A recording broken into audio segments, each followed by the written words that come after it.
শেখ হাসিনা পতন হয়ে গেল, ভাবলাম আর বুঝি আমাদের শরীরে আঘাত দেওয়ার ক্ষমতা কারো নাই।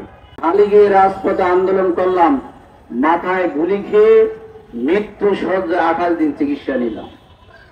আবার যখন বৈষম্য বিরোধী আন্দোলন করতে এসে এই শাহবাগ, আমার গায়ের অনেক রক্ত লেগে আছে। সেখানে 15ই জুলাই ছাত্রলীগের হামলায় নির্যাতিত হয়ে 2টি কিডনি প্রায় ড্যামেজের দিকে চলে গেল। প্রায় 16 দিন হাসপাতালে চিকিৎসা অবস্থায় ছিলাম। যখন শেখ হাসিনা পতন হয়ে গেল, ভাবলাম আর বুঝি আমাদের শরীরে আঘাত দেওয়ার ক্ষমতা কারো নাই। 29শে আগস্ট দেখলাম বর্তমানে আওয়ামী লীগ নাই, শেখ হাসিনায় নাই। আবার দেখলাম আওয়ামী লীগের পালিত পুত্র জাতীয় পার্টি জিএম কাদেরের নেতৃত্বে হামলা করে এমন মারল, মারার পর এখন আমাকে হাতে লাঠি ধরিয়ে দিল। শেখ হাসিনা থাকতো মার খেতে হয়েছে, শেখ হাসিনা চলে যাওয়ার পরও মার খেতে হয়েছে। এই যে মার খেয়েছি, এটা সম্পূর্ণ উপদেষ্টাদের ব্যর্থতা।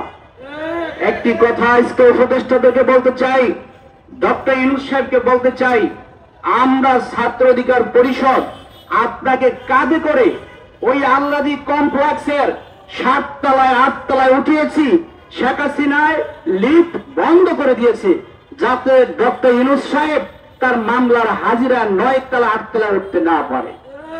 আর সেই ডক্টর ইউনূস সাহেব আজকে আমাদের কথা চিন্তা না করে উনি কাকে নিয়ে চিন্তা করেন, সেইটাই বড় আফসোস। বর্তমানে যারা উপদেষ্টা হয়েছে, যদি আমরা গুলি না খেতাম, রিমান্ডে না যেতাম, জেলে না যেতাম, গুলি না খেতাম, তাহলে একজন আজকে কিন্তু উপদেষ্টা হতে পারত না। যে যেখানে ছিল তারা সেই জায়গায় থাকতো। আমরা পরিবর্তন করার কারণে, শেখ হাসিনাকে দেশ থেকে তাড়িয়ে দেওয়ার কারণে আজকে তারা উপদেষ্টা হতে পেরেছে। এই যে উপদেষ্টার চেয়ারে বসে আমরা যারা জুলাই যুদ্ধে ছিলাম, একজনের প্রকৃত জুলাই যুদ্ধে কিন্তু বিচার পায়নি। একটা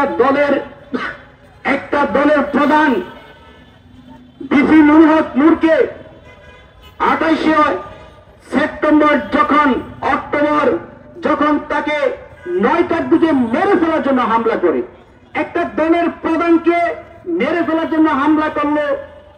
দলের সেক্রেটারি সাধারণ সম্পাদক রাশেদ খানকে পিটাইতে পিটাইতে হাতের রাস্তায় ফালিয়ে দিল। আমার পাশে আমাদের সেক্রেটারি সাহেব বসে আছে। তো এই যে ভিডিও ফুটেজ রয়েছে, রোয়ার পরও এখনো তারা আসামিদেরকে অ্যারেস্ট করতে তারা সক্ষম হয়নি। আমি একজন ছাত্র প্রতিনিধি হিসেবে বলতে চাই, পরিকল্পিতভাবে বিপি নূরকে মেরে ফেলার জন্য একটা প্ল্যান করা ছিল। কারণ বিপি নূর হচ্ছে স্বৈরাচারের একটা আতঙ্কের নাম। বিপি নূরের যদি মুখ বন্ধ করে দেওয়া যায়, রাশেদ খানের যদি মুখ বন্ধ করে দেওয়া যায়, তাহলে ওই সমস্ত উপদেষ্টারা যদি দুর্নীতি করে, তাহলে তাদেরকে নিয়ে সমালোচনা করার মুখ থাকবে না। তাই উপদেষ্টারা তো সরাসরি এসে আঘাত করতে পারে নাই। স্বরাষ্ট্র উপদেষ্টা আমি মনে করি ওনার নেতৃত্বে জিএম কাদেরের নেতা খেতাদের প্রশাসনিকদের দিয়ে রাশেদ খানকে নূরকে আঘাত করেছে।